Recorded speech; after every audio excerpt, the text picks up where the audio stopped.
Welcome everybody to another episode of the Unreasonable Art of Living podcast. I'm your host Gerhard, today joined with Justin, and as always, enjoy the music.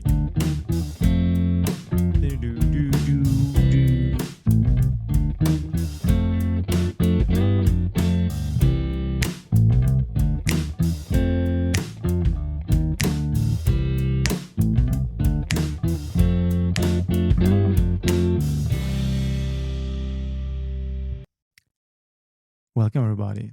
First and foremost, I hope you're doing fine wherever you are right now, and super stoked to have Justin here today with me on the show. What's up, man?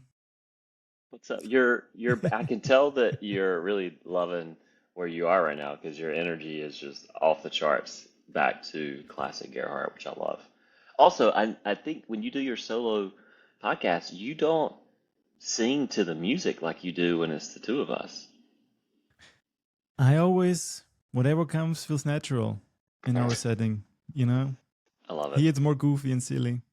Mm. That I want to just like, but also in the other one, I don't video record, it's audio only, you know? Oh, so they can. Maybe I feel like I need to, now I can, you know, Are you performing, Gerhardt? I am dancing there because like if I think I do dance, it's natural. You're good. You're a good chair dancer for sure. Yes. Yeah. Well, we both have switched location. You stay in Miami, but you stay in a really nice place Mhm. where you can also like recover. I can see the handpan behind you. Yes. Yes. Always. And yes, as I already shared in a few episodes before, I'm in Helsinki, and it's really good. Very, very magical. In front of us is like an island, and every morning was like, this is paradise. And I do my little run. It's beautiful. Yes. That's good. I'm happy for you. That's awesome. And yeah, And man. Austria made it to the round of 32. The US made it to the round of 32. But Cooking. so when I watched the game, it was 5 a.m. here. I got up at 5, or let's be honest, 5:15. I was like, shit, okay, I gotta get up. I watched the game, and I don't know, it was not the best way to start your day. It was so nerve-wracking. And I actually turned off the screen when it was like 3-2 for Algeria. It was the 92nd minute or 93rd. Yeah, I was like, Algeria scored in fuck, stoppage time. Yeah. man. But the crazy thing is they didn't have, like, it's so weird to think about the psychology behind this. Because like, okay, guys, we're gonna nerd just a little bit of World Cup.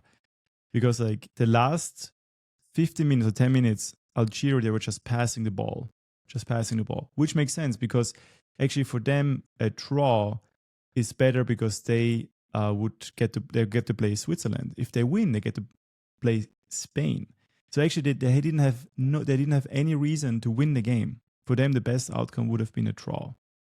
So the psychology behind this is very interesting. Like if for 15 minutes you just pass the ball around and people get bored, I think, and then it's like, man, I gotta pass, and then they scored. But actually, it was a worse decision than not scoring for them. Well, we'll see. We'll see what happens. Maybe they pull off a miraculous upset in the round of 32. I hope so. I mean, now they have Switzerland. It's definitely on paper easier than Spain. Yeah, what does on paper even mean anyway? I don't know, these man. days? This ranking doesn't mean shit. Austria is going to win 2 games. The U.S. is going to miraculously win 2 games, and then the U.S. and Austria, I think, play each other, and we're going to watch that game. Maybe we do a podcast, live stream it. Oh yeah, it would be hilarious. Yeah. Yeah. What's going on? What's going on? I mean, like 11 number. What has happened? I think last week was cool, and today we decided to do a little live brainstorming about something we need to look into. More building in public stuff, yeah. Yeah. Yeah, we had our first public event, which is like a 1-hour teaser, the gathering of the elves, which is 11 in German, creativity beings. Yeah, we had like, 15, 20 people show up for that, a couple of our own members, 1-hour experience. People laughed, got to connect with other folks, little pods, little breakouts, played a silly little exercise to create a song, where you did a little guided meditation. There's just a little something for everyone, right? That was there. And Yeah. there's folks from all around the world. Some folks we had never even met before. It was just like, Yeah. I don't even know how they found us, because our part of what we're going to talk about today is funnel and top of the funnel and awareness and conversions and stuff. But like, I don't even know how some of these people found us. I guess it's LinkedIn or Substack. But, LinkedIn, some of our founding members referred some people. that's right. Then we posted in a few groups, but I think it was cool to see a lot of new faces we did not know. Yeah, absolutely. And it was a really cool experience. I think everyone was very, they found a lot of joy during and And after. we sent a follow-up email. So part of it was at the end of that hour, if folks stay on, we tell them a little bit about Levin Dunbar in the hopes that they apply and become members and that sort of thing. And so that, I mean, at the end of the day, that's the main goal. The thing is to find great people that we want to become members, and then take them through the process, and then we see what happens. And it looks like of only a handful of people didn't open the follow-up email that we sent afterwards, which Yeah. just kind of recapped, like, thank yous. There's some links to some stuff with the gift of the visualization that we did in the meditation. So only a handful didn't click it, which is pretty good numbers. But the applications that came out of that were still lower than what we would have wanted. Well, So it's it's zero. zero. So it's like, what? So I mean, but everyone had to go. We had so much Yeah. good feedback, and I don't think it was like, I don't love this term, but it's like, grin fucking when someone like smiles. It's yeah, it's like a soft no, right? It's when someone smiles at Yeah. you and tells you, oh, it was great, but they're really saying no, unless it's an emphatic yes. I don't think it was that. I think it was, people who just felt good. But does that mean they feel good and they're ready They to? feel good and pay 2,500 a year or Yeah, 300 a month. yeah, just And do I the think, thing. It just that takes was, time, right? You can't. They're not going to do it in that moment. I think we've had some Mm. moments where we had big influxes of applications when we first announced and all these things, founding member, whatever. But since then, getting folks to come through the process, even though we've got a better product now than we had in the beginning. How do we get people to, and not just anyone, but the right people to come through the process and find us, learn more about, and then apply. What's really interesting? You just said like we have a better product, which is so true. Like it's so interesting now if you look back at February, We had nothing. where we had nothing, but it was even like that. We can see the data. Like people who go on a website, way less people click on the logo, for example, or find the Easter eggs. Almost no one, compared to February when we announced. Like so many people engaged with the homepage, and this flipped completely. But what also has flipped now, the inside has been much more matured, and there's really cool stuff happening inside. But now the top of the funnel, our awareness, our messaging, kind of like there we see some issues that we don't get people to apply at the moment, and we have changed the what and the positioning a bit. Currently, it's like we're building a human-only internet, and actually you had a conversation with someone, and she gave you feedback. Oh, so you're a tech platform, and actually, then you forwarded me too, and was like, hey, what do you read in this? And it's like, and we both agreed, like, hey, actually, maybe it's too techy right now. Yeah, Too masculine or whatever, because at the end of the day, it's, I mean, and I've struggled. This is always some of the hardest things you'll ever do in building a company. It's like, how do you talk about yourself and simplify it in a way that really gets to the heart of what it is? And if being too cute about like, oh, it's a human-only internet, or it's a modern third space for creativity, or it's a global creative studio, like, but like, what the hell does any of that mean? At the end of the day, it's a membership. They're paying, folks pay a membership, monthly or annual membership, to get access to the people and the content and the containers and the events, digital, in real life, whatever. Like, it's, at the end of the day, that's what it is, right? And the product, I was having a chat with Howard, a mentor guy, yesterday about this, and this, if you had a physical good, like I give you money and you go to you get your hair cut, or I give you money and you show up at a retreat center in the equivalent in our space, right? Or you get access to a day pass, and it makes not more sense. But like people understand they're getting a physical thing, and I Yeah. go receive the thing.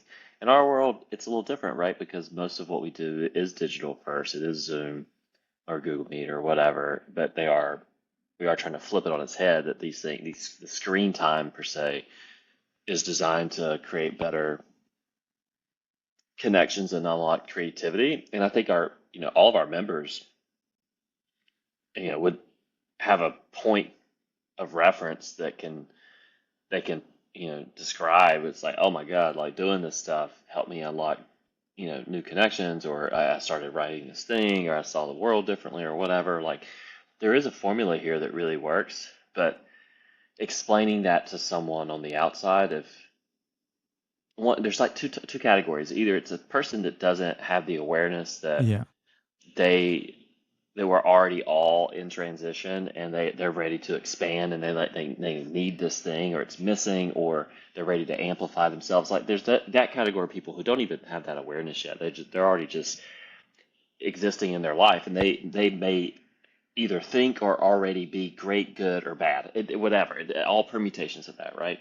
And then you have another category of people, which are the ones who either have a life experience, a career transition, something happens in their life, or they go study plant medicine, or whatever the thing is that kind of shakes them, and either they wake up or they remember and they go, oh man, like I need this other thing to get to this second mountain or this next mountain. And it's really important to me, not because I'm broken or I'm missing something, but I need people around that are also trying to expand and grow and learn and be silly and be playful, acquire new skills. I want that.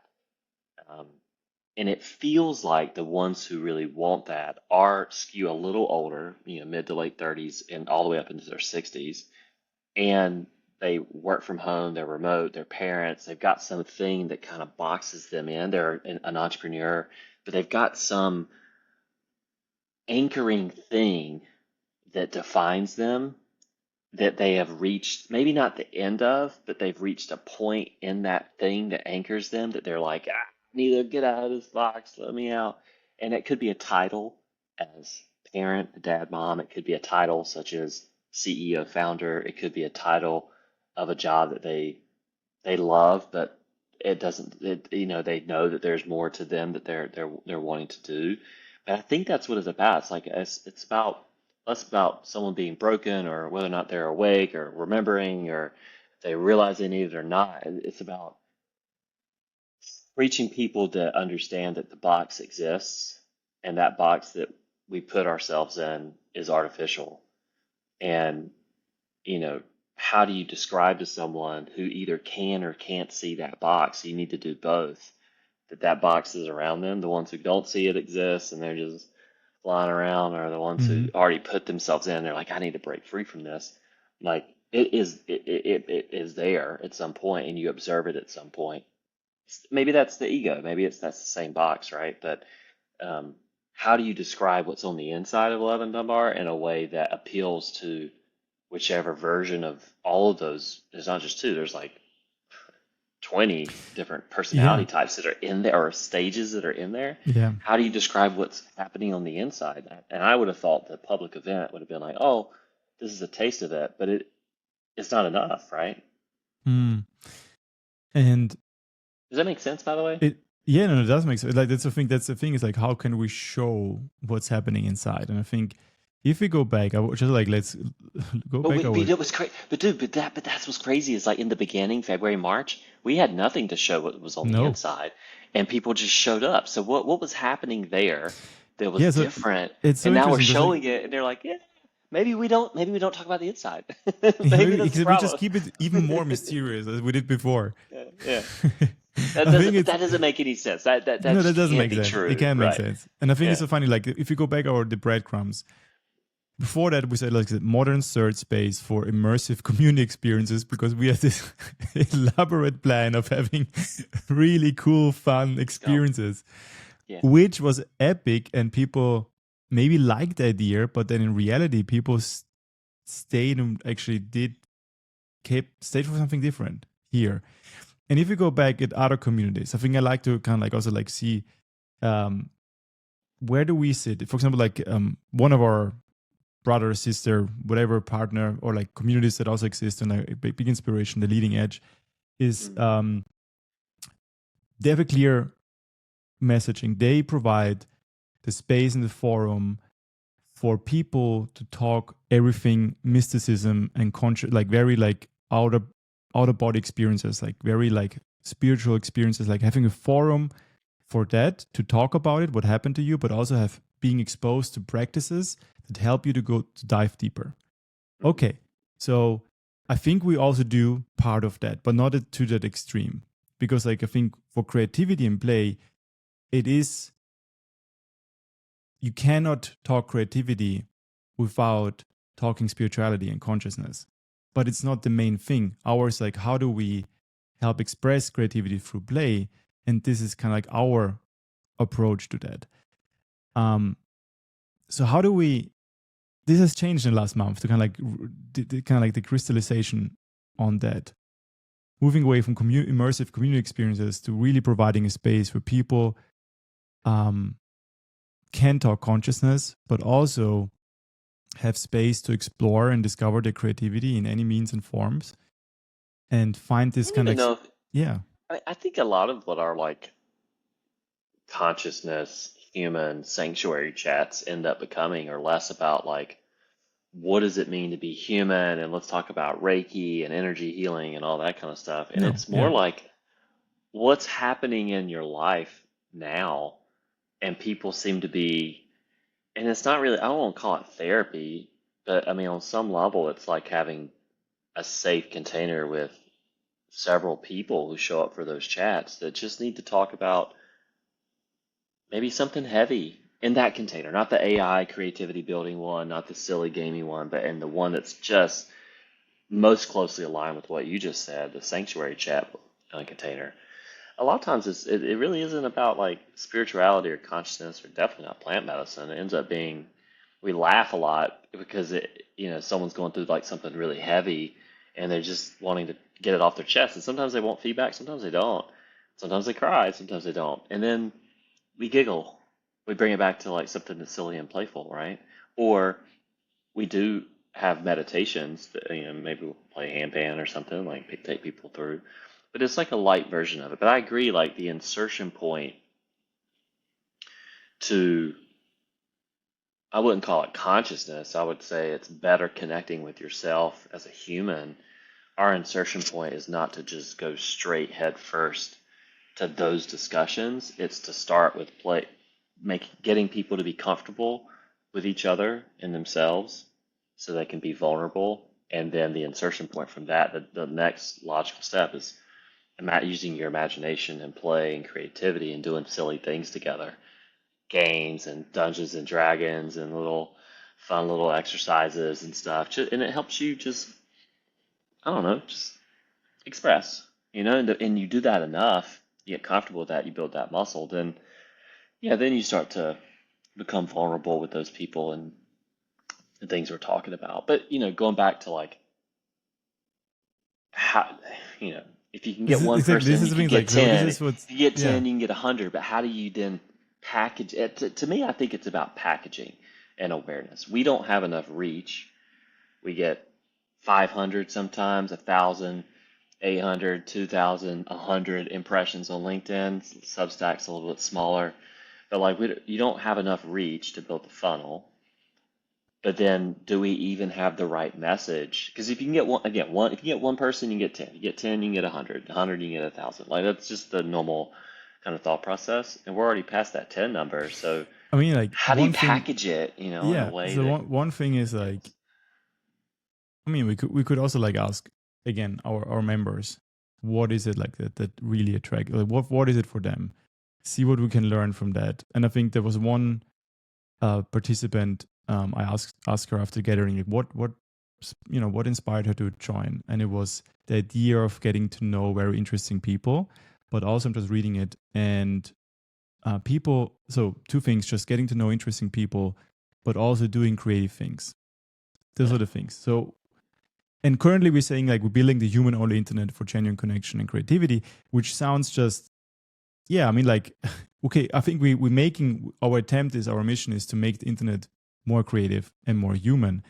But we're not building the internet for that. We're just creating a pocket on the internet, or like, yeah. So it is kind of like a very creative corner on the internet where you have the space and time to explore yourself, like remembering who you really were as a child, and then having the room and space to explore your creativity through that.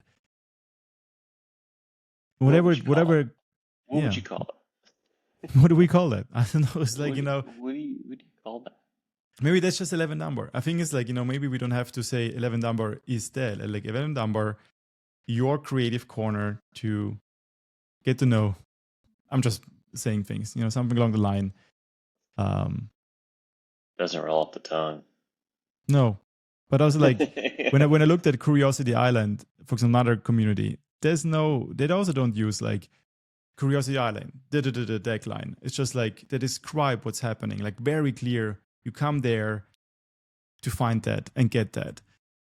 And that works because it's very clear. You understand, like, okay, you get to Curiosity Island and this is what I can expect and this is what I'm paying for, What would we call it? It's not human only internet.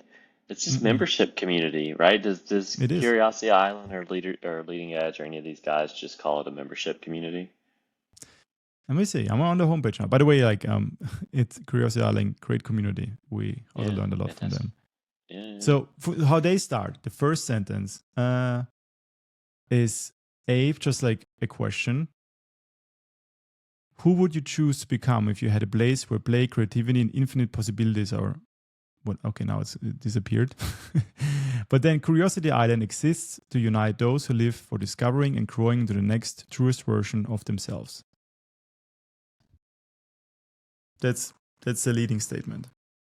Hmm.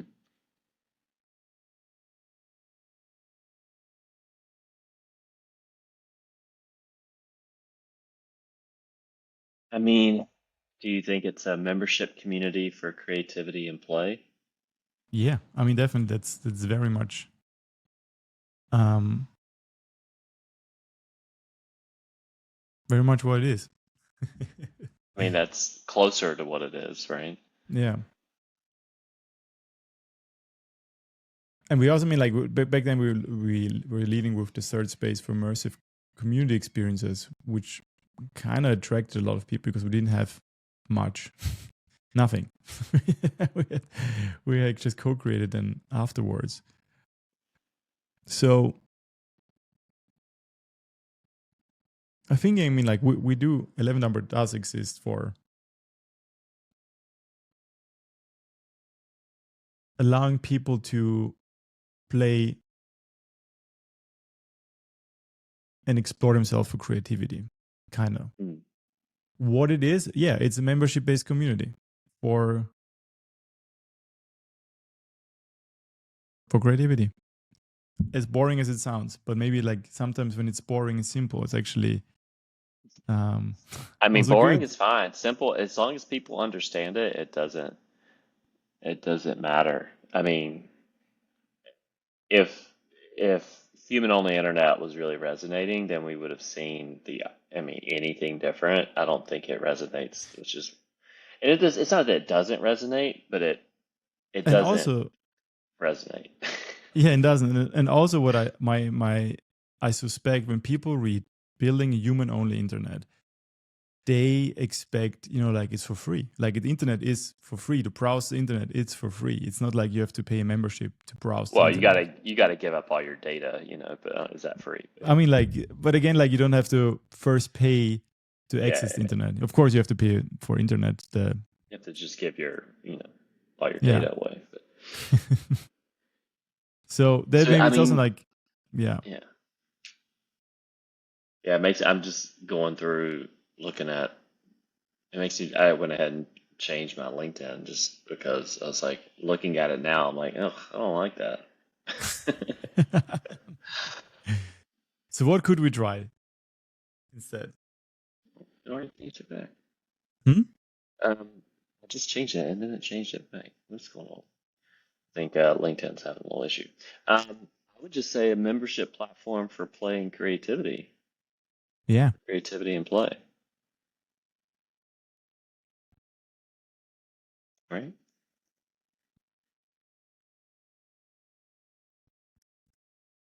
Right? Yeah. I mean, it is we want to create the most playful and creative corner on the internet. I think LinkedIn's having some issues right now because I'm like bouncing around. It could be the fact that we're recording on the thing, but I'm like Yeah, bouncing maybe. around the site and I don't know, it's not being productive. But yeah, I would say membership platform for play and creativity or creativity and play, whichever rolls off the tongue better. What are some other online communities we can look at? Or like just like communities. What was it called? Base? No, what is in Miami happening? Base, there's Hampton, YPO, EO. They call it network. Oh well, Hmm. what is Hampton? Hampton is an exclusive community for founders and CEOs. Our main feature is yeah. Yeah. Maybe we just have to lead with that. Connection.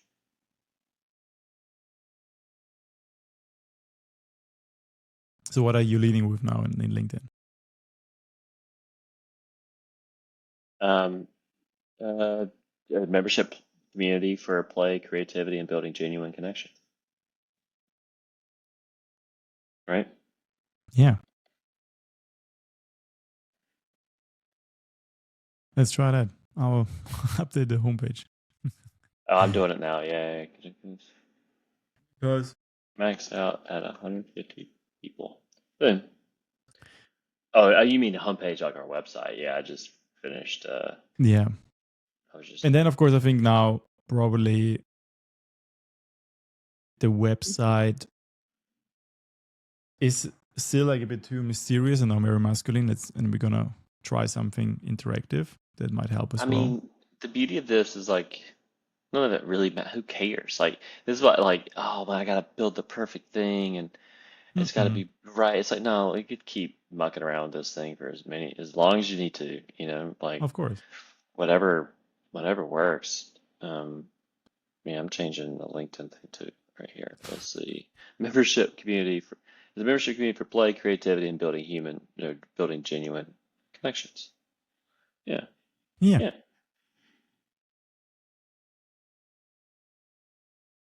Perfect. That sounds simple. Keep it. But we're not putting anything about consciousness or wellness or No. I spirituality mean or any of like that that's what I thing. mean. Like Like I think it's like that stuff uh happens naturally. But well again, like you can't ultimately like if you go down creativity and play, you will start looking inside. And yeah, of then course. that's inward journey. And I think that's the part where we don't lead with mysticism or spirituality or Reiki healers. It's just like to really get to that core, which just takes a while as well. It's not something like you just join and you remember really what like this creative muscle. It's also not very mechanical. It's always like in Zen Buddhism, they also say like you have to be empty like a bamboo. Mm-hmm.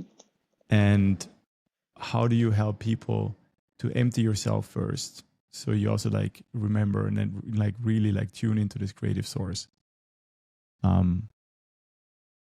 This I think is Wow. like key difference. Okay.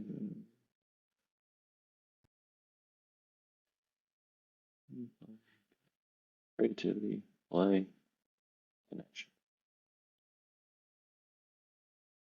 Cool. All right. Let's see if that Well, one change, I don't think that's going to be the droves are going to start coming in because of that. But if we see something flip, I mean, we still have the other issue on the, not it, well, I guess it's an issue, but like, I'd say mid funnel, the drop off when folks get to the application step, right? Yeah, I mean, like this. By the way, like last time we looked at the type form, it's like, hey, no one is even clicking on it. It was just like the time frame was wrong. A few people like click even like on the starting, but they not finish the application. Mm. Yeah, and I think also we have to just also go through one more time, not in this episode, but like what's happening inside. Maybe just a clearer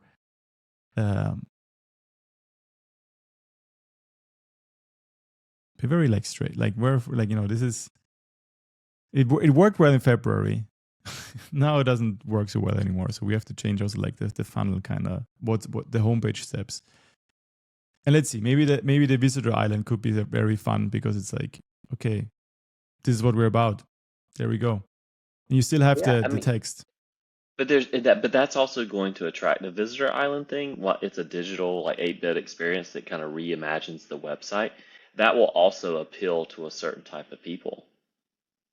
Exactly. I mean, I would assume it's going to skew more techie and masculine, which we don't necessarily want, just because like does an 8-bit visual representation appeal to a lot of women? I mean, I wouldn't say no, because like we have 50% of gamers are female. So I don't Yeah, think the times have changed, yeah. I think we I have a don't lot of know. I mean, just um, visually seeing it, I don't know. I don't know what the overlap is. It'll be an interesting exercise in data and just segmentation to figure out what that appeals to. But yeah, I mean, I'm not worried about it. I mean, there hasn't really been a gender specific thing so far with this because I think everyone basically appeals to both sides, so that's great, or all sides. Um, yeah, we'll but see. I mean, like, it's so crazy though. Like further, we've gotten further into it. You have a stable product. We've got more things that we offer on the inside, and the folks are enjoying the experience. And then the further we've gotten down that path, the more that we've struggled to talk about it externally. When we had nothing and we just were throwing spaghetti to the wall saying, hey, here's what we're about, which was defined. Here's our ethos, but like, come help us build it. That worked really well. So, but exactly. now we don't. It's not that we don't want to help building it. We definitely want people to come in and co-stewardship this thing because it's still fairly early. But um, it's just funny that happened in that way. You're saying we're more specific or more prescriptive, and then that creates less. Yeah, I mean, also like, I think just like the point for backwards is like, because I do feel like when something pretty to look at, it's more attractive than a homepage, which is like just black and very simple. It doesn't mean like this is what's happening inside. It's just like, it's just beautiful, nourishing. And I think anything that's beautiful, nourishing is independent if you're male or female. It's just like, okay, this is inspiring. What is this? This screams creativity. And I think this it's a hypothesis. Also, another test, okay, does this change anything? Because it's like really just screams what we are after. It just not talks about it, just like shows, hey, yeah, we are that. So I, I come really don't inside. want to do. I really don't want to do Facebook, Instagram, and TikTok. But those are three channels that we just don't push anything out into. And it's funny, but the thing Yeah. is like, there must be, I do, if other communities also manage without using TikTok and Facebook, Instagram, so there Right. must be a way for us as well, because I don't want to go that way either. It's just so soul sucking to be that there. We don't want to hire anyone, so this is just us. So unless there's like a free intern who just loves what we're doing, or free service who wants to reach out and be like, hey, we'll chop up all your hundreds of hours of content and stuff and put it and teach us how to do it. I would do it if I had a process already plugged in. But man, to go out and like, not even to learn Instagram and TikTok, I just don't have them on a personal level. So then to start using it, I'd rather just stay on LinkedIn. But you know, ultimately, gotta fish where the fishies are. Yeah. I still think, dude. What was it? The stat I heard on that Page podcast. There's a billion people on LinkedIn. A billion people. I have 7,000 connections. We get 500 impressions, sometimes 1,000.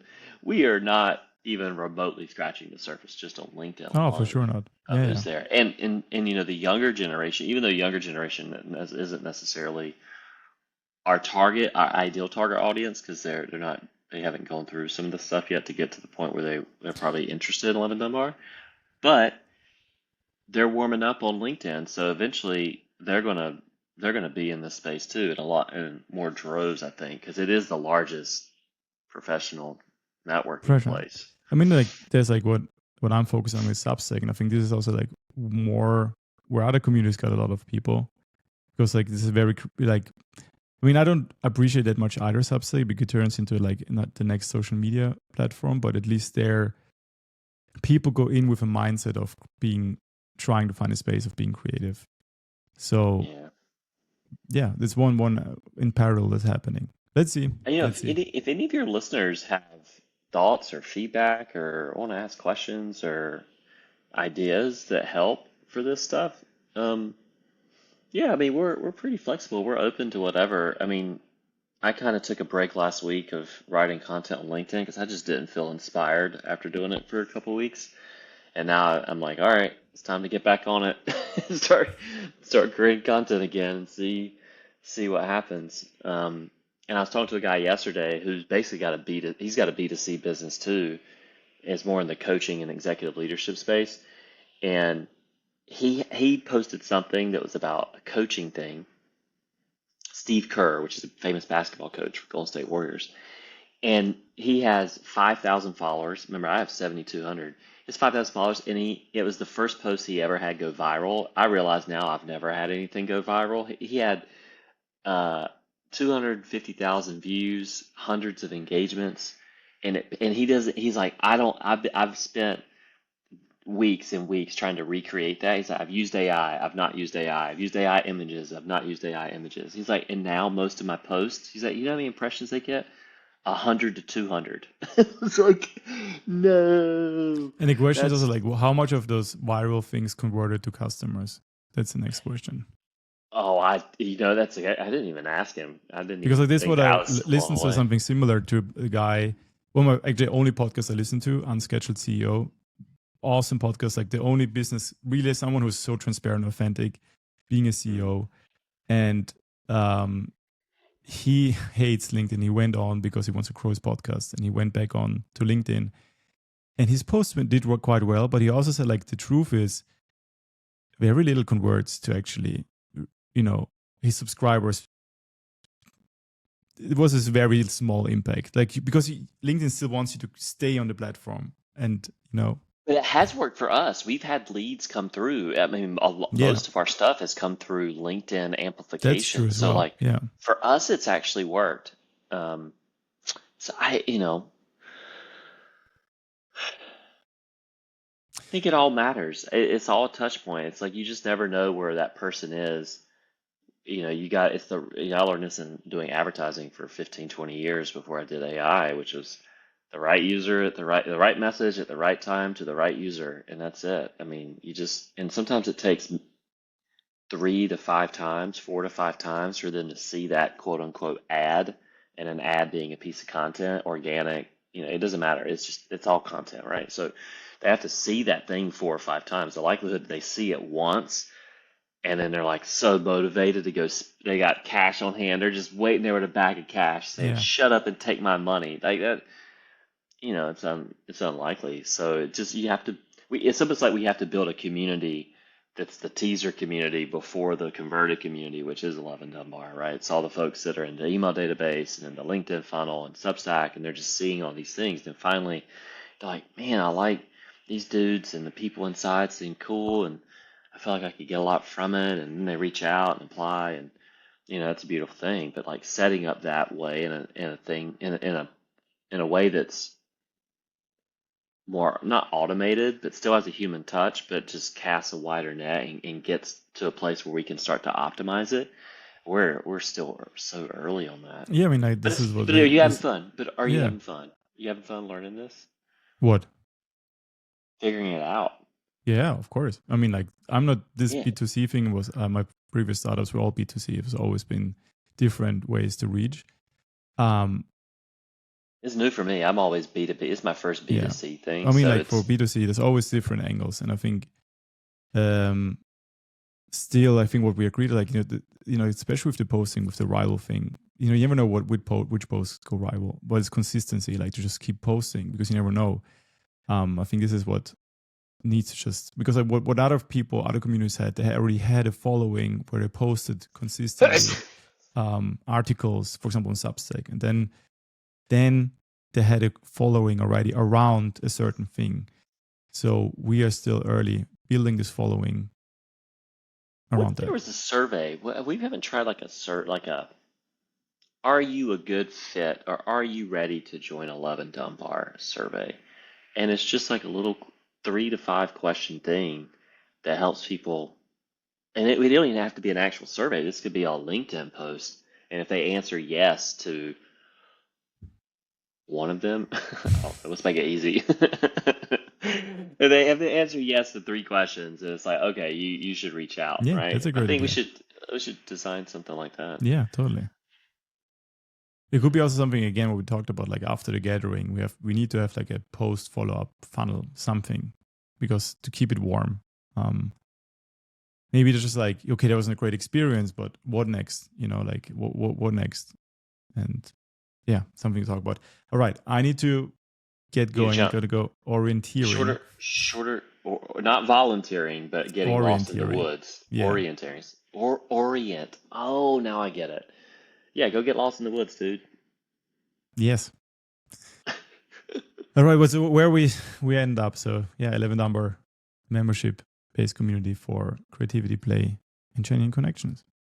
It's good people. It's such a good experience. We're having fun with it, and folks are laughing and playing, and yeah, expanding in ways that we haven't even been able to predict. So we're just trying to figure out how do we continue to nourish those existing people and bring more people to the table so that that gets to that 150 state. Because at the one, I think even at 50, we're going to start doing some really cool events and structures and some in real life things. But at the 150, my dream on this, dude, and I think you share this, imagine an amplification network of 150 people so that when you build something, you release something, you publish something, you want to create something of anything, LinkedIn, Substack, Instagram, it doesn't matter. You've got 150 people that all amplify it right when it posts.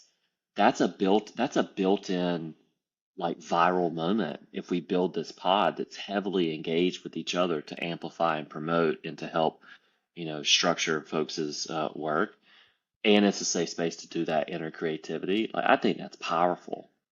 Yeah. I want that. I don't want it for me. I don't give a shit. Like I just want to do this, but I want to help other people have that amplification network, and that's just one of many things that happens when you've got a tribe of 150 that can move and operate and help one another do some really cool stuff. Yeah, So come definitely be will a, be so come good be a part side of it. Go effect. go Yeah. go get lost in the woods, do your vision quest, a mini dry run, and come back and tell us all about it. We'll do that. All right. Yeah. Thanks for the episode. Good brainstorm. Let's see where we are, where we're going to end up with this. Yeah, always good chatting with you, dude. I miss you. Have fun. All right. See ya. Peace.